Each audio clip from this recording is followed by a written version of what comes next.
দাওয়াতের আয়াত দিয়ে ওয়াজ করি, তাহলে এই অঞ্চলের সব দাওয়াতে তাবলীগের ভাইরা বলবে আমাদের পক্ষের কোনো বক্তা পাওয়া যায় না। আজকে আমাদের পক্ষের একজন বক্তা পাওয়া গেছে, কোরআন হাদিস দিয়ে কি সুন্দর দলিল দিয়ে বয়ান করেছে। ও মুসলমান, আপনার কাছে আমার প্রশ্ন, যে কোরআনের ভিতরে জিকিরের আয়াত আছে ওই আয়াত দিয়ে ওয়াজ করা যায়, যে কোরআন শরীফের ভিতরে দাওয়াতের আয়াত আছে তাই দিয়ে দাওয়াতের ওয়াজ করা যায়, কিন্তু কোরআন শরীফের অসংখ্য জায়গায় জিহাদের আয়াত আছে, জিহাদের আয়াত আছে, ওই জিহাদের বয়ান মুসলমানের কাছে কেন করা যায় না?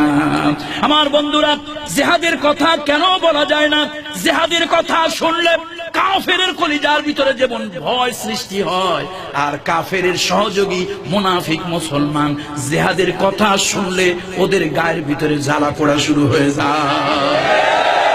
মুসলমান, জিকিরের বয়ান করলে বুজুর্গ বলো, দাওয়াতের বয়ান করলে বুজুর্গ বলো, আল্লাহ তাআলা জিহাদের বয়ান দিলেন, সেই বয়ান কোরআন হাদিস থেকে করলে কেন বুজুর্গ হতে পারি না?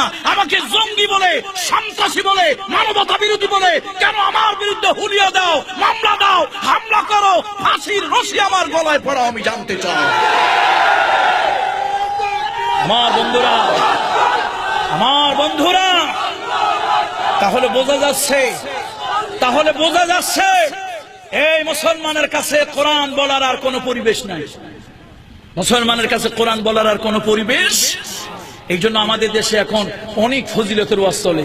ওদু খাওয়া সুন্নত, জিলাপি খাওয়া সুন্নত, পাগড়ি মাথায় দেওয়া সুন্নত, যদিও আমি পাগড়ি মাথায় দিই আলহামদুলিল্লাহ, পাগড়ি মাথায় দেওয়া সুন্নত, তারপরে সুরমা লাগানো সুন্নত, কিন্তু মাইর খাওয়া যে সুন্নত তা কিন্তু কয় না।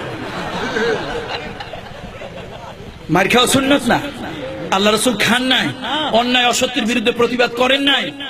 তো দেশে এই যে ওয়াজ চলতেছে, দেশটা তো নষ্ট আমরাই করছি, আমরাই নষ্ট করেছি এই দেশকে।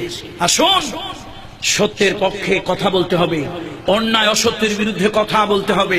এই জন্য হযরত লোকমান সূরা লোকমানের ভিতরে বলেছেন, ইয়া বুনাইয়া আকিমিস সালাহ, ইয়া বুনাইয়া আকিমিস সালাহ, তারপরে ওয়া আমর বিল মারুফ ওয়া